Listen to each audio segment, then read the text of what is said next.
Hi, this is Mike Brown, owner of Death Wish Coffee Company. Welcome to Fueled by Deathcast. I love Jeff, but sweet and high. Whoop, Mr. Motorama Coffee. Death Wish Coffee presents Fueled by Deathcast, the world's strongest podcast. Get ready, the show's about to begin. Welcome to Fueled by Deathcast. This is episode 148, or season 3, episode 44. And as always, I am the incredible Jeff. And I'd love it if you took a second and followed Fueled by Deathcast across all social media at Fueled by Deathcast on Instagram, Twitter, and Facebook. And if you're listening to this podcast, wherever you listen to podcasts, whether it be Apple Podcasts, Spotify, Stitcher, Google Music, or watching it in full video on the Death Wish Coffee Company YouTube page, take a second and hit the subscribe button. It's the best way to be notified for new episodes and new stuff that we do here at Fueled by Deathcast. And everything that we do would be nothing without the voice of death himself, Brock Powell. Brock Powell is the voice actor on this show and 1,000 voices out there in the world. Follow him at brockvox.com or at Brock Talks across all social media and follow his journey through the industry that is voice acting. Secret code unlocked. Discount of death. You heard Brock right there. For being a fan of Fueled by Deathcast, you get a special discount code. Go on over to deathwishcoffee.com, pick up some of the world's strongest coffee and some of our awesome merchandise, and at checkout, type in the code Discount of Jeff, all one word, for 12% off your purchase. Every single time you go on over to deathwishcoffee.com, you can be a fan of Fueled by Deathcast by using this code, Discount of Jeff, for 12% off your purchase. I want to take a moment to shout out new friends of the show and a podcast you should all check out called Three Spooked Girls. Three Spooked Girls is a paranormal and true crime podcast hosted by two lifelong gal pals, Jessica and Tara. Every Monday is an episode filled with all things spooky or murder.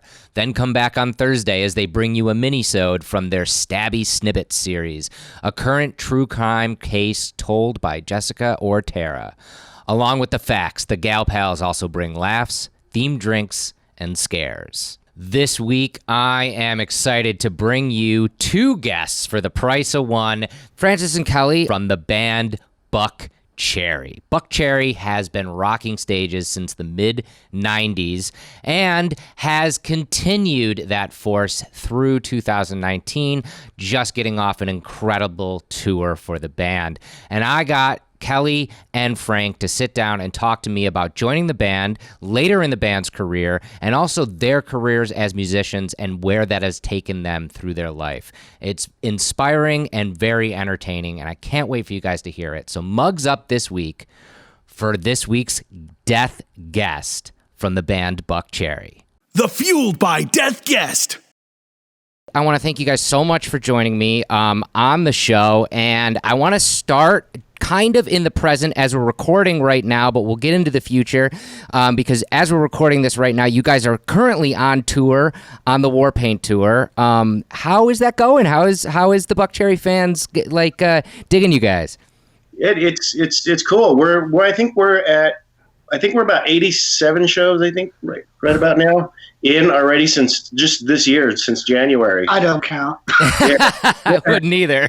We weren't counting. We kind of did a count for some reason. Somebody did it the other day. Yeah, it was the other at day. 81, but that was like 6 shows ago. Yeah, so I think so we're just like hitting it hard everywhere, and we're already booked into December. So we're not even halfway done. So by the end of this year, it's going to be We're like halfway through this tour right now, which started in March. Yeah. God. Right? Yeah. We're on the second leg. No, actually, yeah, we're getting towards the backside. Yeah.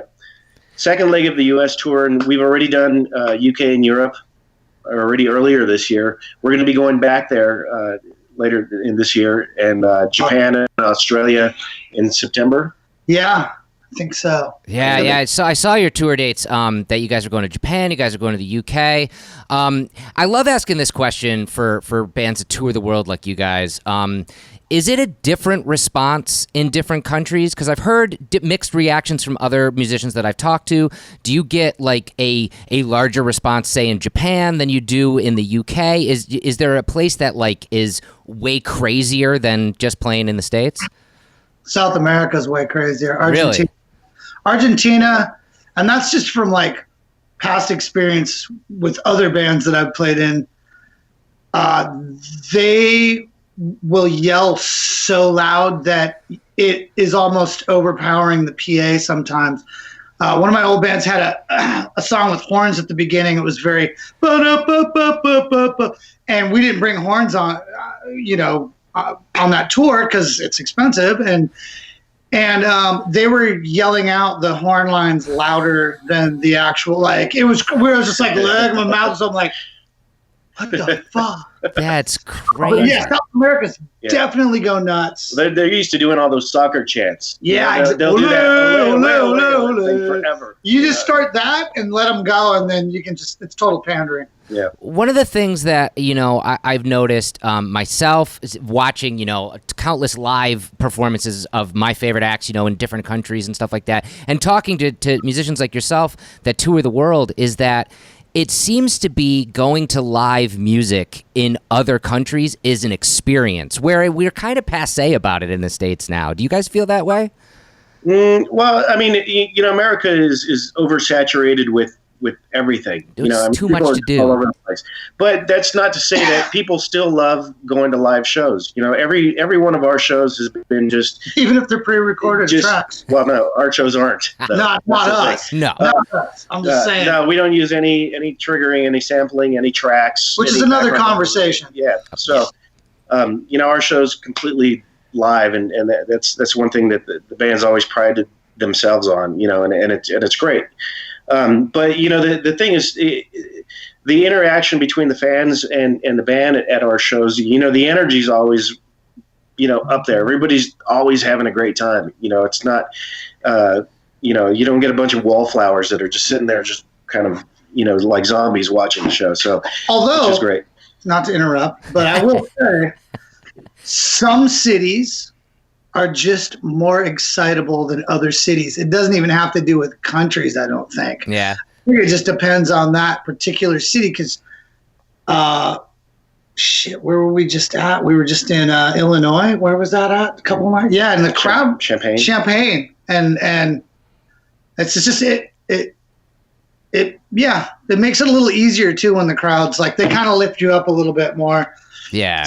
Yeah, but I would say city to city differs also just as much from country to country. Japan's kind of a trip.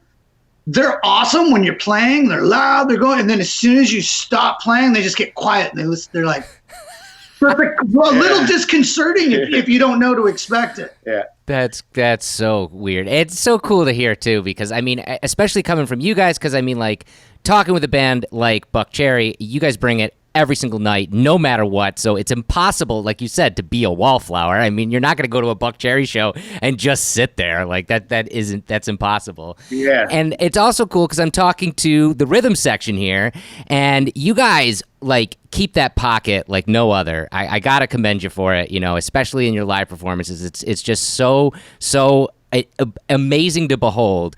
Is there, with this tour that you guys are on right now, is there a moment in the set that's your favorite that you can't wait to get to every night, or is it always different? For me, well, we do a different set every night. Yep. There's the core songs that have to be in the set every night, because if we don't play after 8 records, there's certain songs you have to play. Yeah, we'll get lynched at after the show if we don't play certain songs, but the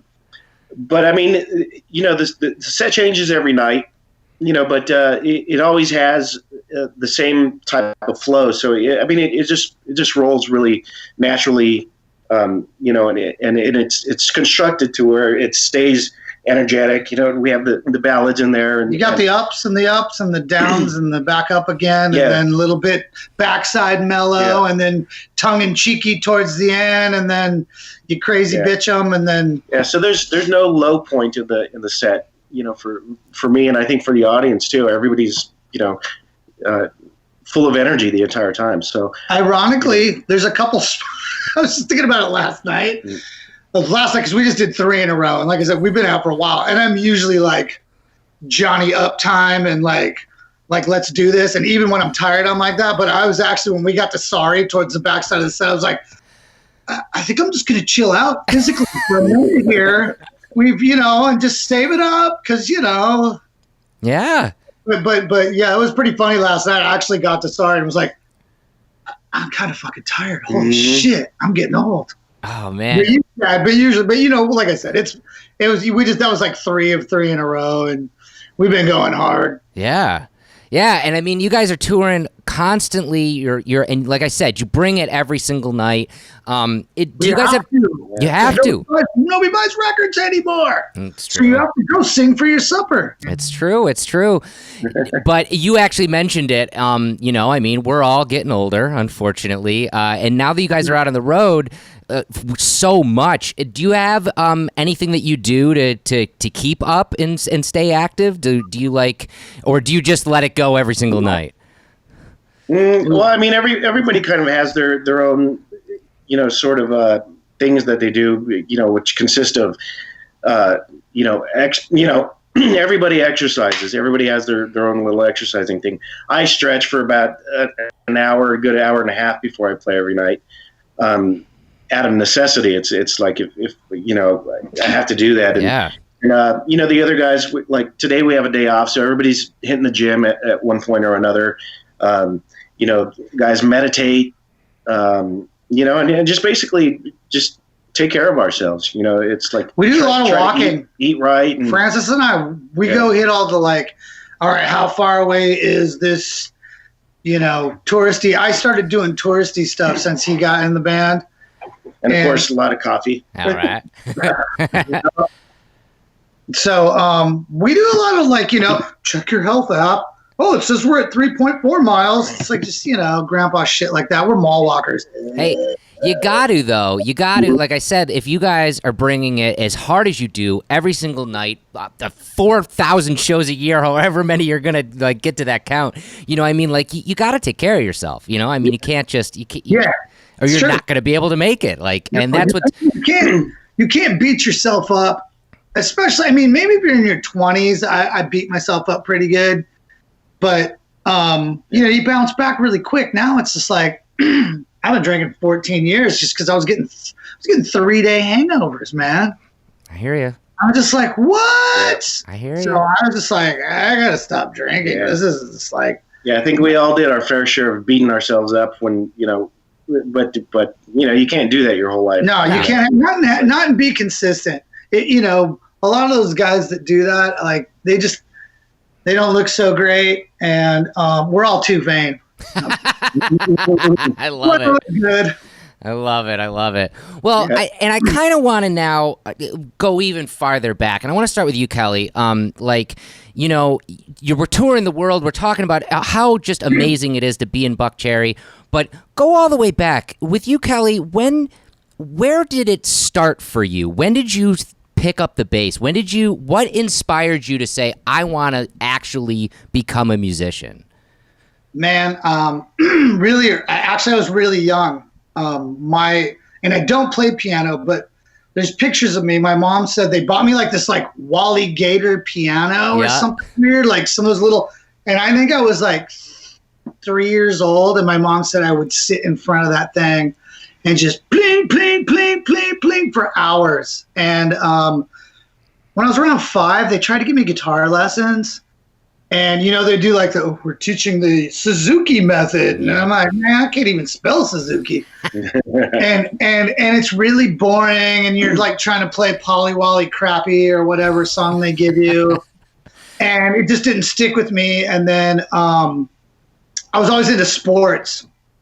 And I hit this, I I always wanted to play bass. I never wanted to play guitar. I play guitar now, but strictly out of necessity. But I always wanted to play bass. And I remember as a little kid going into this in music store back then was like records, 8 tracks, not even cassettes. That's how old I am. And then they would have guitars hanging on the wall too. So you go look at like, that Kiss record looks pretty cool. And then I go, they'd hang on the wall, the little guitars and stuff. Yep. And you go, clink, clink on the guitar. And then I remember walking up to the bass and hit the big string, and it would go, hit it. And then like the windows would rattle just from the vibration of the bass. Like completely au natural with no electricity or amplification. And I just remember thinking, oh, fuck yeah, that's what I want to do. I want to play bass. And then on top of that, I was, when I was a little kid, I was a big Kiss fan. Kiss Alive 1 was like my Bible. Yeah. You know what I mean? It's like if I could only have one Kiss record, that's it. Kiss Alive 1. I mean, there's a bunch of other great stuff, but that for me is like my nostalgia trip. Anyways, I just remember hearing all the Gene Simmons, boo, boo, like all those crazy bass slides. And I was just like, yup. The ba-doo. I just remember always listening to that going, oh yeah, that's the one with the big strings. That's my jam. And then when I was in 7th or 8th grade, I knew a dude who knew 2 other dudes who played, and like the drummer was already like playing in cover bands at like 15 at night. His parents would let him go play with these, 20 somethings. And then the guitar player was this like, little kid prodigy dude who was a year younger. He was like 13. 13, and his dad, they started taking lessons at the same time, and his dad had a brand new Ibanez Roadster and a Roland Cube 60 amp that he took like one lesson and went, yeah, I can't do this. And they're like, hey man, I was like, I'm a bass player. I think I took one lesson once because my parents felt guilty because we moved from Minnesota to Oregon. They bought me a mini bike, and I was like, I almost like killed myself 3 times, and I was like, no. And I played football at a young age, so I was used to getting hammered, and I was like, I'm going to die on this thing. So anyways, they gave me one bass lesson. I think they tried to, it was like, I want to learn Surrender by Cheap Trick. Yep. And, or I Want You to Want Me, one of those. And this kid was like, Tony Waters was like, hey man, I know these 2 other dudes, and there's an amp and a bass. And basically the guitar player showed me where to put my fingers, and I figured it out. Wow. Here I am. Was it from that point on you wanted to do this as a living, or did that? Yeah, well, not only that, I came back from my 8th grade to my freshman year, and so we had gotten to the point where we had progressed and actually played the Oregon State Fair. Like we were kind of like, I didn't realize it until I got older, but I was like, wow, we're kind of badasses. Like I didn't really. It's just we just did what we did, and we played the Oregon State Fair, and I missed going into a new school. I went from Parrish to North Salem in Salem, Oregon.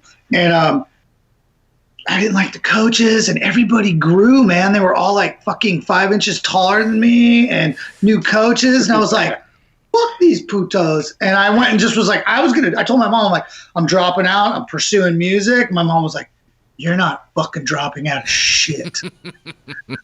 She's all, you're going to freaking graduate. It's 4 more years of your life. I was a freshman. Also, my freshman year was my big fuck up year. I managed to get my shit together and played football till the end of the season and did music at the same time. But after that, I was like, this is all I'm doing. That's excellent. I wasn't growing. I wasn't going to be a pro football player. I wasn't going to grow anymore. Right. No, that's excellent, though. So, yeah, I was just like, okay, this is way less painful physically. It's true. It's definitely true. Anyway, sorry for the long rant. No, that's exactly what I wanted. So I'm going to throw it to you, Francis. Same question. Like, what made you pick up the sticks? Like, what influenced you to do that? Well, actually, sorry. He's been smoking a bunch of crack. It's all right. That's really the secret. It's the crack. That's what it.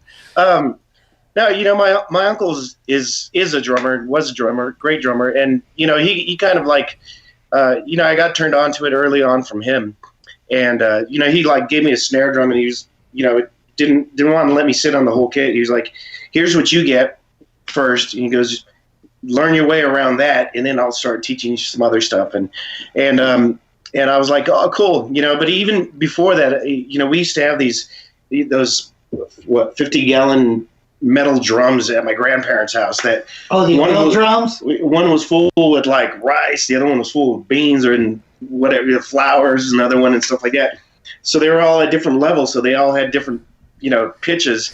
And I used to sit in there just banging away on those things like crazy and just coming up with stuff.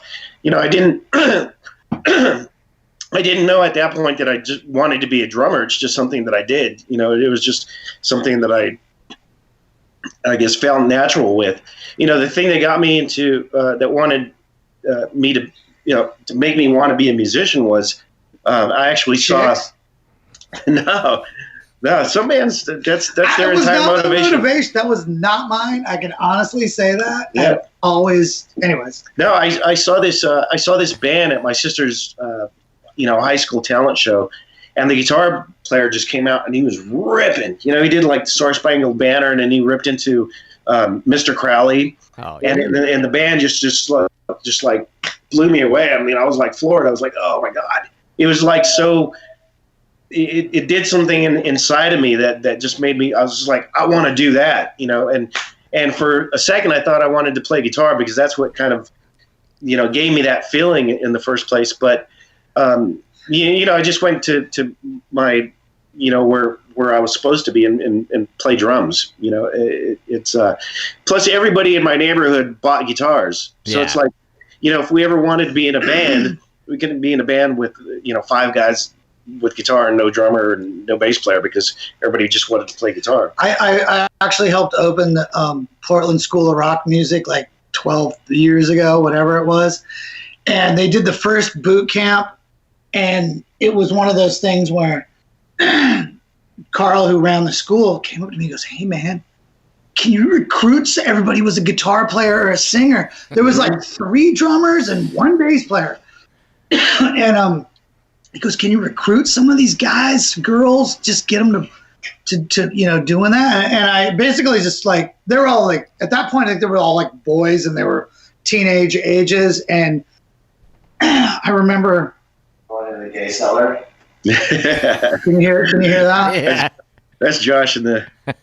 It's cool. The peanut gallery. The peanut gallery is he's done shaving his legs, so he's gonna come out now.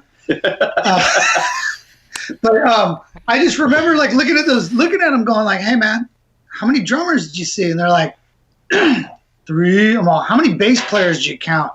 There was 1 girl with her bass on, waiting to go play with it, And they're like, "What?" And I'm like, "How many guitar players did you see?" And they're like, 20. I'm like, "Who do you think's going to be playing the most?" And I could see the little itty bitty light bulb go, bing. And then I went, "Hey," I put a guitar on and a Marshall. I had a little Marshall and a 412 there. And I'm all, sit on. This is all, like I said, all like teenage, 13 to 15-year-old, whatever. I sit on that guitar cabinet. I hit a G chord or played some AC/DC riff. I'm like, "Cool, Mom. Sit on that bass cabinet." Pull the bass out. Boom, boom, boom. Mm-hmm. And I went, "Which cabinet do you think the girls want to sit on?" And I recruited like 3 bass players right there. I bet. Yeah. You brought it up, and I actually was going to ask about this. I wanted to talk about that school that you started.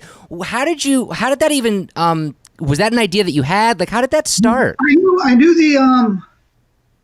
the Carl Hines, who was a buddy of mine from Portland, and he hit me up, and it's my old band. We weren't touring at the time, and I was living in LA, but my family, I'm originally from Oregon, and they live in Oregon and Vancouver, Washington, and it's just like right across the river.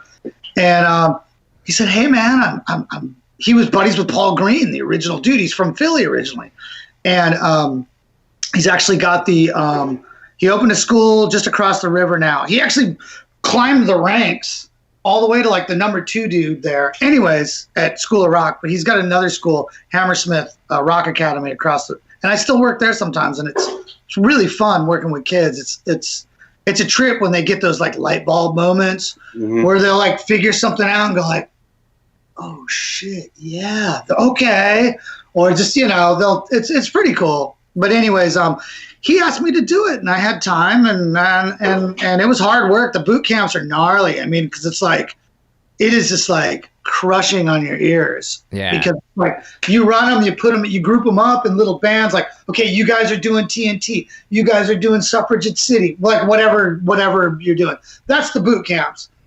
When they do the school, they do a show at the end of each semester, and every school has to do The Wall, Pink Floyd, The Wall, from beginning to end. Oh, damn. It's crazy. So it's just like, even for like me, I'm just like, oh, I gotta learn all these songs. So, like the Sabbath, I ended up doing the Sabbath one, which is, you really realize how difficult some of that stuff is, because it's not verse, chorus, verse. Like, what is the chorus in a Black Sabbath? Okay, I am Iron Man.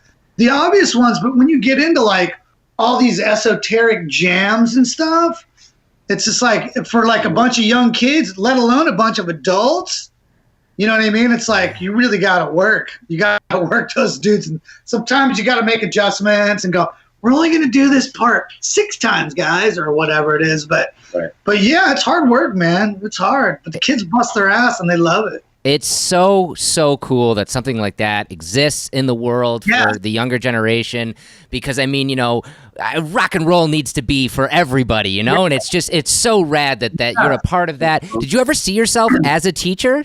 Was that something that you just kind of fell into, or did you always look for that kind of outlet? Well, if it was the School of Jazz, I wouldn't be there. The School of Rock, they tap me for, many different angles. They'll I don't know. It's like a magpie chirping every now and again. But what's the question? I was just saying, if you ever saw yourself as a teacher, because it's just so rad that you're part of it. No, but I mean, they I can answer them like one of my biggest things to the kids is obviously. Like I have a saying, you can't fake calluses. It's true. So if you want to really, really pursue it, you got to do it. You can't just you're not just going to end up on stage in front of a bunch of people, having people hand you fucking money or whatever your concept of it. You have to do it because you love music. Right. Also, the other thing I say is, you're only on stage for maybe, depending on who you are, an hour to 2 hours at a time. The rest of the time's hang time, man. If you're a pain in the ass and a nightmare to get along with, move along, sucker. Yeah. The guy who's not quite as good as you, but it's fun to be around, is gonna get the gig. Yeah, that's good advice. No, it's very true. But yeah, no, I didn't see myself as a teacher. But I'm so glad that you are, because like I said, it's so great that something like that is out there and that you're a part of it. And I just think that's it's pretty awesome. And at the end of the day, I get to give the kids back. Exactly. That's the best part. That's the best part. It's cool. We see a lot of really young kids showing up to our shows. Even meet and greets yesterday. And the meet and greets. Yeah. They're little dudes that they're like, yeah, play little guitar. Johnnies. And you're like, what kind of guitar do you have? It's like electric. They're just starting out, but they're fully into it, and it's cool to see that still happening, There was that little kid, what's his name? I forget his name. Dallas. No, the little dude yesterday. He was in the front row. Oh, you couldn't see. He was in the back. But he was in the front row, and I was playing, and I saw him, and I looked at him and his dad, because they were at the meet and greet, and he totally gave me one of these. He's probably 7 or 8 years old, 9 maybe. It's just a trip when you think that we could possibly, one night of us playing could be that moment that we had when we saw, whoever it was that inspired, Van Halen on Fair Warning. Van Halen or Kiss or any of those people, it doesn't really matter who it is. It's like people get that aha moment and they want to do it. So it's a weird concept to think that your show that one night might be that aha moment for some little kid. And that's another reason why you have to be really enthusiastic every night. You can't go through the motions. And because for some of these people, it's the biggest night of their life. Some people travel across the country just to come to catch one show, Or fly across the ocean. or across the ocean. And for a lot of people, it's their first time seeing the band, and it's just every night counts as much as the next. It's cool. Yeah, and Plus, going back to like the original, you're talking about. I remember being a kid and going to my first concert, and it was headlining was Ted Nugent. oh, the news. And it was his right after he found out that what his management company Krebs and whatever Lieber and Krebs like completely bankrupted him by like investing in like mink factories or whatever it was. So he was doing that in 10 Cities tour, and there was this dude who I'd heard of who used to be the singer for this band Montrose. And I'm like, oh, I remember. Okay, I know Montrose. There was this guy named Sammy Hagar opened for him. And I remember going, and my uncle took me to the show with a couple of my buddies. Actually, buddy came to the Portland show, one of my oldest friends from middle school and high school. I remember watching Sammy Hagar, and I was just like, I had so many little kid epiphanies. Mm. Like, and one of them was like that moment where, when the music shuts off and then the lights go down and there's that whole like, wow, and the crowd starts getting amped up. Man, I still love that. Still one of my favorite feelings. That's awesome. But I remember that happening, and Hagar came out and he had this black Strat with a mirrored pick guard, and I was and the spotlights would hit that, and it was like a fucking beam of light. And I just remember being a little kid. I was like 12, 13, whatever. It's like almost simultaneous to me picking up an instrument. And I just remember going like, oh, fuck, that is the coolest. Man, I'm going to do that when I get older. And I totally did. I got to put a mirrored pick guard on a bass for a little while. But then, now going back to what you're talking about, not faking it, Ted Nugent came up. Boy, talk about deflated. Yeah. I was just like, fuck this guy. Yeah. I actually went home. I kept, and I still have them, I kept Free For All, and I kept Double Live Gonzo. And I traded, I think, a couple of Nuge records and maybe a poster for like Iron Maiden made in Japan. Yeah. And I think like some big Rush wall poster that I later traded for probably something Iron Maiden or Motley Crue later on. But anyways, that was like, I remember that as a kid. I remember thinking, wow, Ted Nugent sucks. Sammy Hagar smoked him. And that was my first concert. Mm-hmm. So you kind of got to go out and kick ass every night because people know when you're faking it. Totally. And that's why, again, bringing it full circle back to what you guys do every single night, Buckcherry is consistently rock and roll in your face from the first note you play to the last note you play. And that's why you guys are so amazing to see live. And I tell all of my viewers and listeners to obviously go out and see you guys on tour. And you know you're not faking it. You guys enjoy being on stage. It shows in the way that you play and that you just, the love of that music. And that 7-year-old in the front row who's giving you the horns, like he's going to tell this story when he's a rock star in 20 years, like, and that's what's so rad about it. And that brings me to what the question I get to on this show, and I want you both to answer it. But I'm going to start with you, Francis. Through your career up until this point and everything you've been able to do with it and the incredible work you do on the drums, what fuels your passion to keep going? What fuels you to keep doing the best that Francis can do? Well, I mean, that in itself, it's just like anything that I do, I try to do my best. It's that sense of putting everything that I have into everything that I do is my payoff. You know what I mean? It's like I don't like feeling like, I was never one of those guys that was happy getting a C minus, in school. I wanted everything to be, an A plus, it just that. I mean, besides, it's just the power of music. It's like, when you're playing, a lot of times people don't have that part of their day or whatever where they are just in the moment. Everybody's always thinking about things that they have to do, tomorrow, things that happened yesterday, things that happened an hour ago, and stuff like that. And it's one of those things that when you're playing, you're right there in all your presence. You have to be right at that time. You have to be in the moment, and it's just the best feeling. And I don't know if anything compares to that. You know what I mean? It's cool. And just that feeling. It's worth, and like Kelly was saying, sometimes you only get 20 minutes on stage.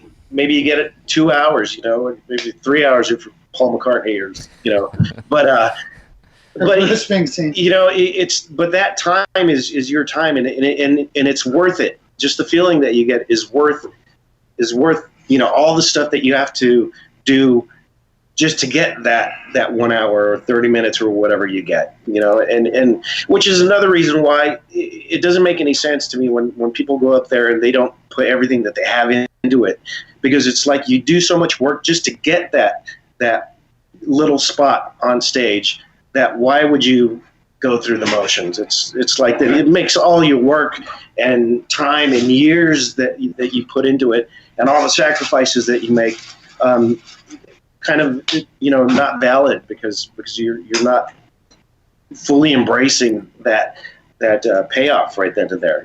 So that keeps me going. The love of it, finding people that feel the same way, and because it's synergistic, and it's like when everybody's in that same element, it's just unbeatable, unstoppable. It's great. That's awesome. That's really awesome. Yeah. Same question for you, Kylie. What fuels you to what fuels your passion? What fuels you to keep getting on stage and keep doing it? It's like, actually, Josh, our singer, says, we're all lifers, man. I'm a lifer. This is like all I've ever wanted to do since I discovered it. There is something about the buzz from playing, just the natural high you get being on stage. It just feels, it's funny because, I still get all kind of little like, we're going to go on, and I'm stressed out a little bit. I still get that, like, obviously I'm calm because I've done it a gazillion times, but there's still that weird, I still get that nervous energy, and I'm really grateful for that. I just think also, reputation's really a fragile thing, man. And if you fuck your reputation up as a player, as a person, as a musician, or, whatever, it's like, what do you fucking got? Yeah. It's better. You already got enough strikes going, what do you do for a living? I'm a professional musician. You know what I mean? So to actually, like, be a shitty one, why would you want that? Yeah. No, and also what I didn't say is the creative part of it. It's like if you're a creative person at all, it's like you have to have that creative outlet. I'm constantly doing something. If I'm not playing, I'm painting or drawing or something. I have to have that creative outlet, and if I don't, it's like, I don't even know what to do with myself. And so you have to have a place to, focus that energy that you have, and it's just part of who you are. Yeah, I'm not going to do it selling shoes, that's for sure. Well, I mean, you both are totally fucking inspiring, and it really is. It's I think it's a rarity for people in this day and age who have had the careers like you guys have had to still love it like the first day you've ever stepped foot on stage. And like I said, it shows. Just talking with you guys, it shows, but seeing you guys on stage 100%, the entire band, it just seems like it is the most fun ever to be in Buckcherry. Mm-hmm. So finally, for my viewers and listeners, like I said, this podcast will probably be premiering when you guys are in the UK or in Japan around that point. So we're going to push them all to that as well. But what is the best way outside of Buckcherry and all of the social media for the band? What is the best way to follow your guys' journey? Do you guys social media at all? Is there anything that you'd want to throw out there? Yeah, I mean, we're both on Instagram. Mine is Francis Ruiz Drums. That's Instagram, and then it's just my name, Francis Ruiz, on Facebook. So, we post all the time, so definitely go, have people go there, follow. He's on both too. You can give your... Yeah, I'm Lemieux Kelly on Instagram, and Facebook is a chore for me. Me too. But luckily they're linked now, so it's like anything you post on Instagram shows up on Facebook anyway. Yeah. But I have all mine set to private, so I got to okay everyone. Because some people don't know how to play nice, and you can't really crawl through the camera and punch somebody in the nose. So we don't have that technology yet. Face slap. Face slap. Punch you in the Facebook. That's what I'm starting. Punch you in the Facebook. I will join that. Public unfriendings. I love it. Well, I'll put all that information in this show. Obviously, all the links to Buckcherry as well. I can't thank you guys enough for taking time and talking with me. It really was awesome to talk with you guys and just hear how excited you are, every single day. And I'm glad that you had a day off to get the chance to talk to me, because you guys are going to I feel like this will be your last day off for, I don't know, 70 years. We don't even know where we are. Yeah. Everybody goes, where are we? Yeah, we're in a parking lot at a hotel. There's a mall over there. Hey. Careful what you wish for, kids. You just might get it. You just might get it. This has been Fueled by Deathcast, a Death Wish Coffee Company podcast production. Thanks for listening.